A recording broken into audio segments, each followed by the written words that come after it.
Dari perspektif saat ini, hal itu tampaknya bukan suatu kebetulan.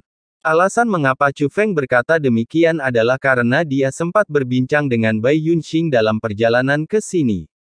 Setelah mengetahui bahwa Bai Yunxing menerima warisan Ouyang Kongyu dan menguburkan Ouyang Kongyu, dia telah berlatih dalam pengasingan, berusaha menyatukan warisannya semaksimal mungkin, tetapi dari aura yang dipancarkannya sekarang, dapat dilihat bahwa dia belum menyelesaikan penyatuan tersebut. Alasan dia berlari ke sini saat ini adalah karena setelah makam kuno itu dibuka, dia punya firasat aneh, seolah-olah dia telah dipanggil. Itulah mengapa saya memutuskan untuk datang ke sini. Semakin dekat ia ke makam kuno itu, semakin kuat panggilannya. Panggilan ini datang dari makam Santo Pengobatan Xuanzhen, tempat ia mewarisi warisan tersebut sebelumnya. Tetapi jika hanya Bai Yunxing sendiri, semuanya akan baik-baik saja. Bahkan Yuan Yanri dan Wang Qiang memiliki perasaan yang sama, meskipun tidak sekuat Bai Yunxing, dan ekspresi mereka berbeda. Tetapi pada kenyataannya, mereka semua tertarik langsung ke sana. Chu Feng, makam kuno ini, bukankah dia datang untukmu? Tanya Dandan. Saat ini, 7 bintang dalam konjungsi semuanya terkait dengan teman-teman Chu Feng, tetapi kepemimpinan masalah ini masih perlu diselesaikan oleh Chu Feng. Dilihat dari manapun, tampaknya itu sudah direncanakan. Kalau dia mau jemput aku, berarti aku sudah di sini. Dengan kekuatan pemilik tempat ini, dia bisa melakukan apapun yang dia mau. Tidak perlu bertele-tele. Chu Feng merasa masalahnya tidak sesederhana itu. Mungkin pemilik tempat ini menyukaimu dan ingin mewariskan warisan yang kuat kepadamu, tapi dia ingin kau lulus ujian. Menggunakan teman-temanmu untuk menguji karaktermu adalah bagian dari ujian. Bagaimana menurutmu tentang analisis ratu ini? Tanya Dandan sambil tersenyum. Kalau begitu, aku berharap apa yang diinginkan ratu akan menjadi kenyataan, kata Chu Feng sambil tersenyum. Menurut Dandan, makam kuno itu hal yang baik. Siapa yang tidak ingin lebih banyak hal baik terjadi? Namun makam kuno itu memberi orang perasaan bahaya dan aneh sejak awal.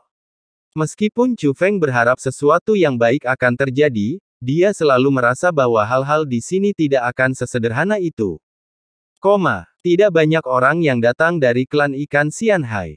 Selain orang tua dan kakek Xiao Yuer, mereka yang datang juga adalah para tetua elit klan ikan Xianhai. Saat ini, meskipun Xiao Yuer dan Xianhai Shaoyu telah berhasil mewarisi Dharma, keduanya masih memiliki tanda-tanda jimat. Xiao Yuer memilikinya di pergelangan tangan kanan, sementara Xianhai Shaoyu memilikinya di pergelangan tangan kiri. Mereka tidak tahu apa itu dan sangat khawatir. Akan tetapi, sebelum mereka dapat mengetahui tanda jimat itu, sebuah cahaya terang bersinar di langit yang jauh. Lalu, sekelompok besar orang muncul dari jauh. Berkibarnya bendera perang klan Huang Futian membuat para tetua klan ikan Xianhai tiba-tiba gelisah. Kakak laki-laki. Namun tak lama kemudian, Xiao Yuer dengan penuh semangat terbang ke udara dan terbang menuju pasukan besar di kejauhan. Xianhai Shaoyu mengikutinya dari dekat. Melihat ini, orang tua Xiao Yuer dan yang lainnya menghela napas lega dan mengikuti. Karena mereka semua menemukan Chu Feng, tidak hanya Chu Feng, tetapi juga wajah-wajah familiar seperti Wang Qiang dan Yuan Yanri. Kakak, kenapa kamu ada di sini? Xiao Yuer mendekati Chu Feng, dan wajahnya yang nyaris sempurna dipenuhi dengan kegembiraan yang tak tersamar. Jelas mereka belum berpisah terlalu lama, tetapi rasanya seperti sudah lama tidak bertemu. Tapi sebelum Chu Feng bisa menjawab, Song Yun berjalan keluar dari samping Chu Feng dan berkata kepada Xiao Yuer. Xianhai Yuer, kita akhirnya bertemu. Kau, mengenaliku. Xiao Yuer menatap Song Yun, dan tidak merasa pernah melihat orang ini sebelumnya. Namaku Song Yun. Ini mungkin pertama kalinya kita bertemu, tapi aku sudah lama mengenalmu. Kau adalah kesayangan kakakku, Chu Feng. Dia rela mempertaruhkan nyawanya untukmu. Entah berapa banyak wanita yang iri padamu. Tapi kamu memang tampan, tidak heran kakak Chu Feng menyukaimu. Song Yun tersenyum, tetapi ada makna tersembunyi dalam senyumnya dan kata-katanya penuh dengan makna tersembunyi. Begitu kata-kata ini diucapkan, seluruh tempat menjadi sunyi, karena nada bicara Song Yun agak provokatif. Oleh karena itu, kecuali orang-orang dari klan ikan Xianhai yang sedikit tidak senang, semua orang menyaksikan kesenangan itu dan memusatkan perhatian mereka pada Song Yun dan Xiao Yuer, dua wanita cantik yang menakjubkan. Bahkan Chu Feng diabaikan. Mereka semua mendengar sesuatu yang berbeda. Terutama Huang Fu Zantian, dia mengeluarkan segenggam biji melon dari suatu tempat dan memakannya sambil menonton. Yang lebih keterlaluan lagi adalah Wang Qiang.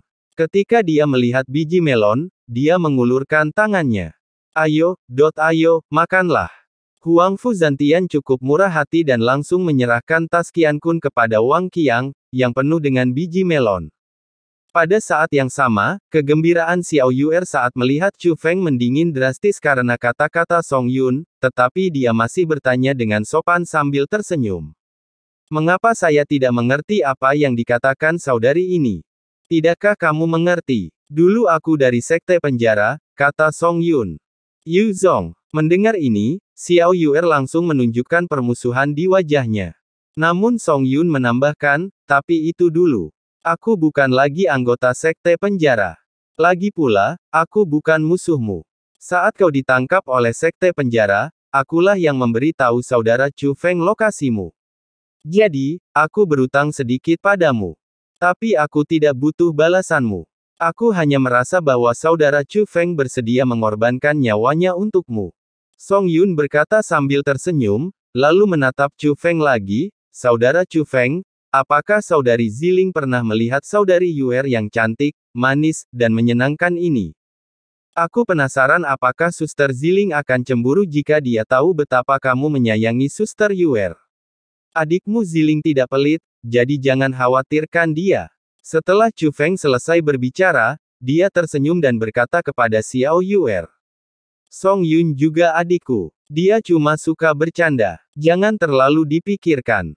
Kenapa harus banyak berpikir? Kakak benar-benar menyayangiku.